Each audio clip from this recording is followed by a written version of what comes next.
Seja o nome do Senhor.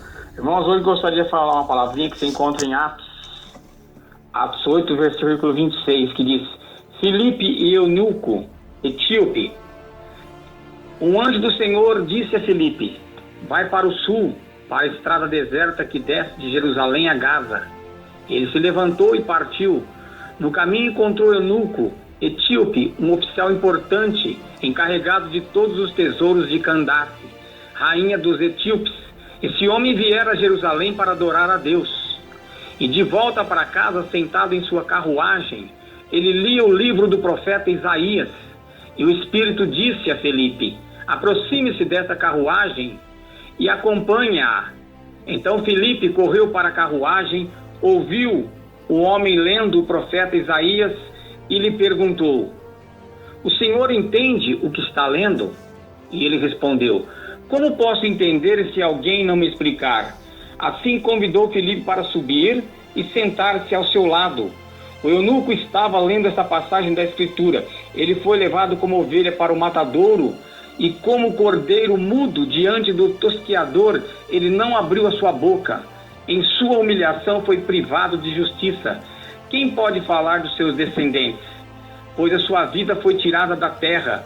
O eunuco perguntou a Filipe: diga-me, por favor, Filipe, de quem o profeta está falando? De si próprio ou de outro? Então Filipe, começando com aquela passagem da Escritura, anunciou-lhe as boas novas de Jesus.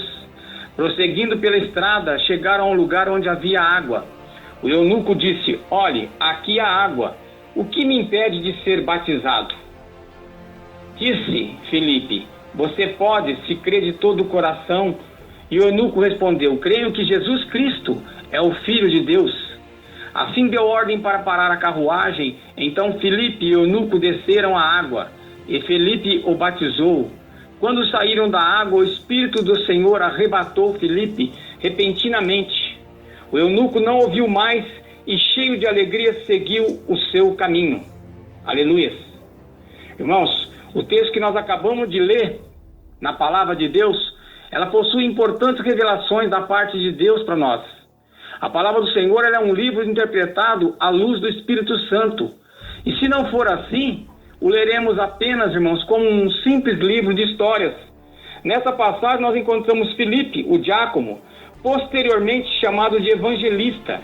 Eu quero dizer que seu ministério se desenvolve, irmãos, após o apedrejamento de Estevão, também diácono. O nome desses dois é mais proeminente no Novo Testamento do que os nomes dos próprios apóstolos em especial. No livro de Atos dos Apóstolos é comum a gente ouvirmos pregações onde se confunde Filipe, o apóstolo, com Filipe, o diácono. Porém, os dois são pessoas diferentes, irmãos, vivendo em tempos e lugares diferentes. Eu quero dizer para os irmãos que o Filipe que falamos, ele levou o evangelho a Samaria, onde o seu ministério foi extremamente frutífero.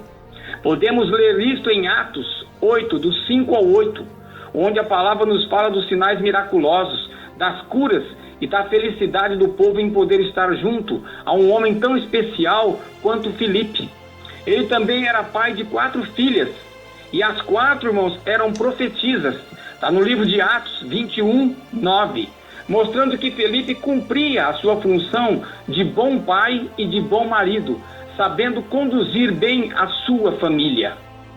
Eu quero dizer para os irmãos que o primeiro fato que nos chama a atenção está inserido no início do texto, e conta a história de Filipe e etíope, que diz a palavra de Deus que um anjo do Senhor disse a Filipe: vá para o sul, para a estrada deserta que desce de Jerusalém a Gaza.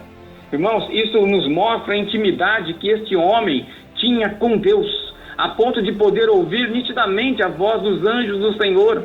E também mostra algo mais interessante e pouco difundido nos dias de hoje: obediência.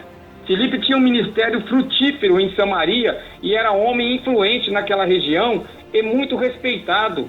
Já tinha visto seu amigo, irmãos, ser apedrejado por judeus ortodoxos, conservadores. Certamente já havia passado fome e muitas outras dificuldades. E agora um anjo do Senhor lhe dá uma ordem: vai para a estrada deserta que desce de Jerusalém a Gaza. uma viagem longa de aproximadamente, irmãos, 60 quilômetros para um lugar deserto, atravessando uma cidade contrária à sua pregação e por uma estrada praticamente inutilizada, por isso chamada de deserta. Ora, o que esperar de uma ordem como esta vindo dos céus? Como entender os propósitos de Deus? Você tem entendido o propósito de Deus para a tua vida?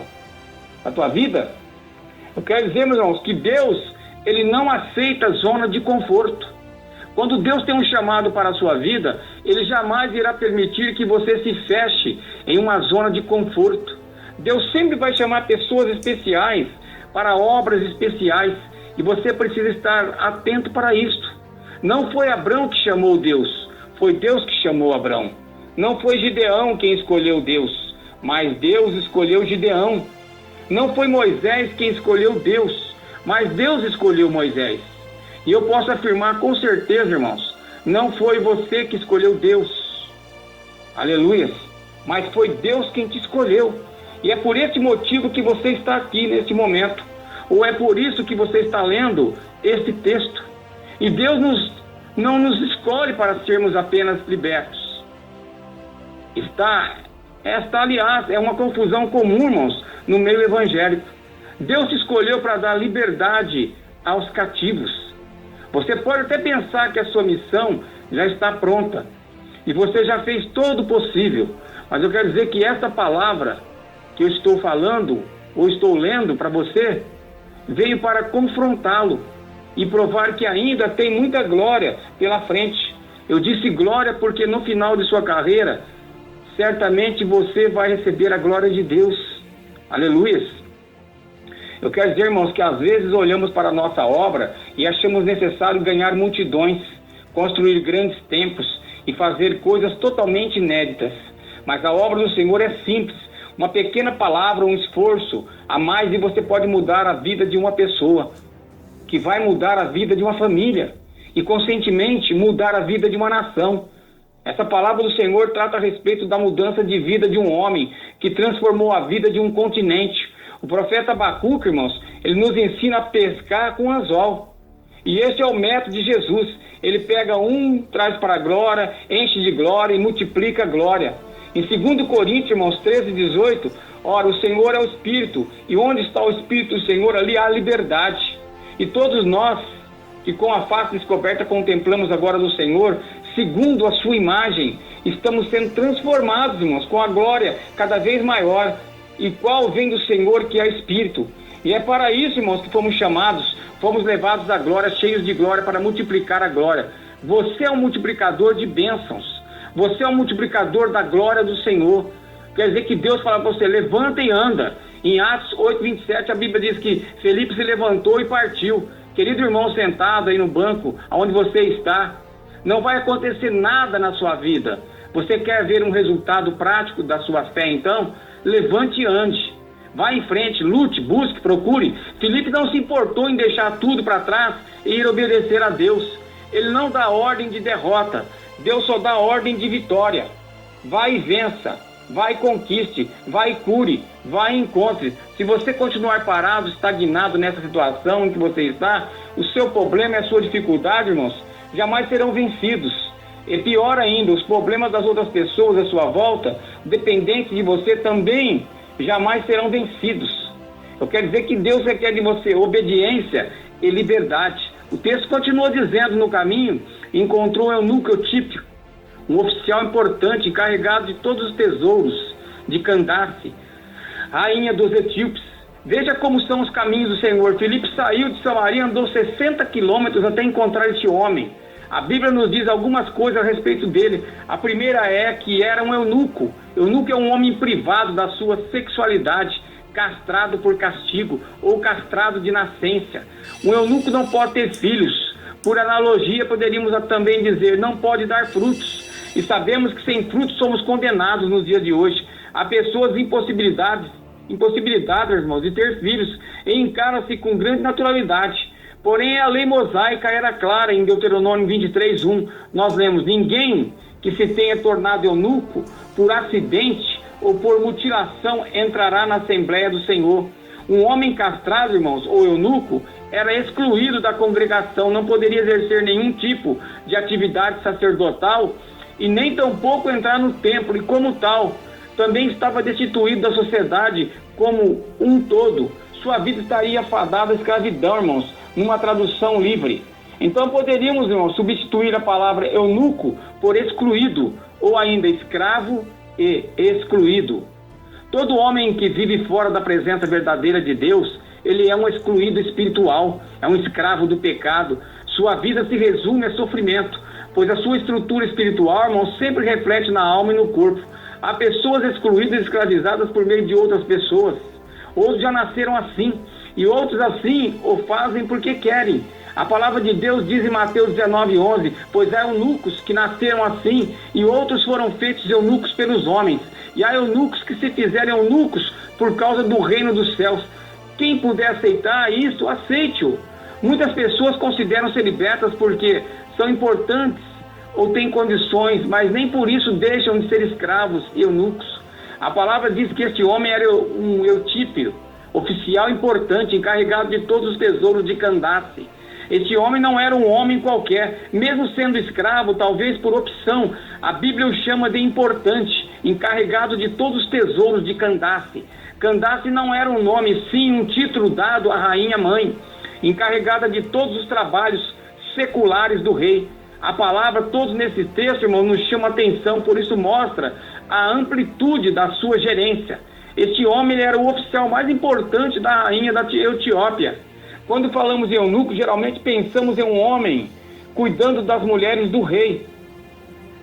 Mas eu quero dizer, irmãos, que geralmente, e certamente ele não tinha um harém. Este homem era uma espécie de ministro da Etiópia, como grande influência, encarregado de acompanhar a rainha mãe em todas as suas responsabilidades. Porém, nada disso lhe tirava 3 condições: escravo, excluído e infeliz. E essas 3 condições, irmãos, são uma grande muralha capaz de impedir o homem de ver a glória de Deus sobre a sua vida. Eu quero dizer, meu irmão, que esse texto nos comprova ainda no versículo 27, a palavra nos diz que esse homem viera a Jerusalém para adorar a Deus. E de volta para casa, sentado em sua carruagem, lia o livro do profeta Isaías. Perceba que ele estava voltando do culto. Não sabemos como ele fez para entrar, pois eunucos não poderiam entrar na sinagoga. Provavelmente deve ter escondido a sua condição para adentrar ao templo e adorar. Porém, todo esse esforço não teve resultados. Ele saiu de lá da mesma forma como entrou, vazio.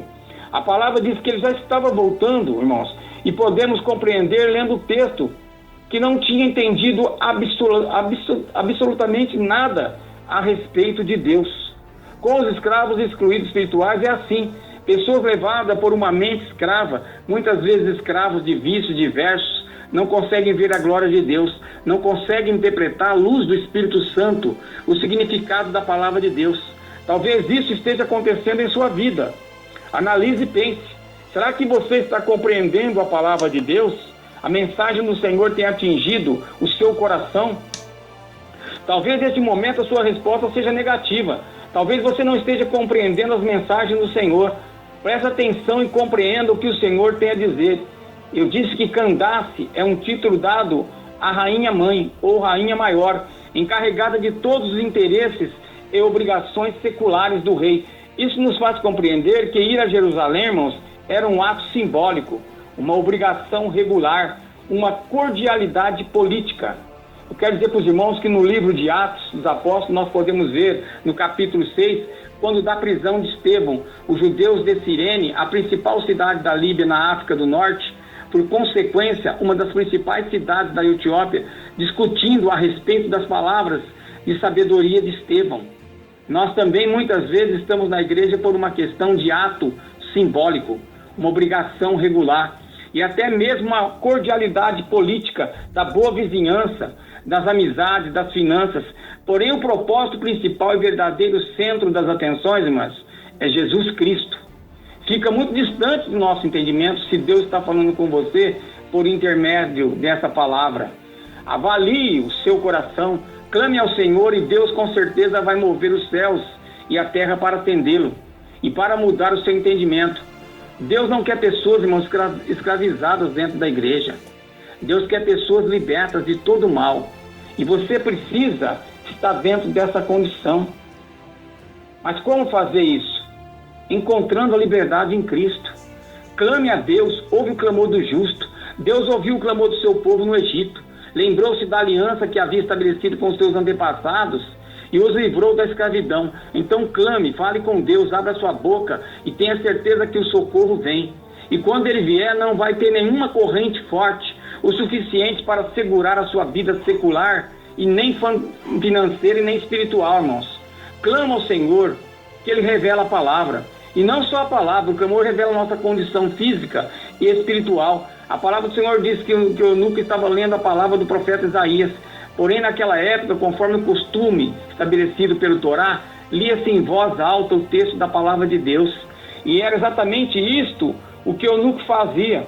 O texto qual lia o eunuco tratava-se com poucas diferenças em Isaías 53, do 7 ao 8. Ele foi levado como ovelha para o matadouro e como cordeiro mudo diante do tosqueador, ele não abriu a sua boca. Em sua humilhação foi privado de justiça. Quem pode falar dos seus descendentes? Pois a sua vida foi tirada da terra. Todos nós temos uma passagem, irmãos, da palavra de Deus pela qual somos mais apaixonados. Uma passagem capaz de nos motivar ou emocionar além de outras. Neste caso, a palavra que emocionou e que foi mais importante para o eunuco era esta, ao ler essa palavra. Eu quero dizer, como nós, seja conosco, que possamos cada vez mais buscar o Senhor, que possamos cada vez mais conhecer mais sobre aquilo que Deus tem para nós. Louvado seja o nome do Senhor.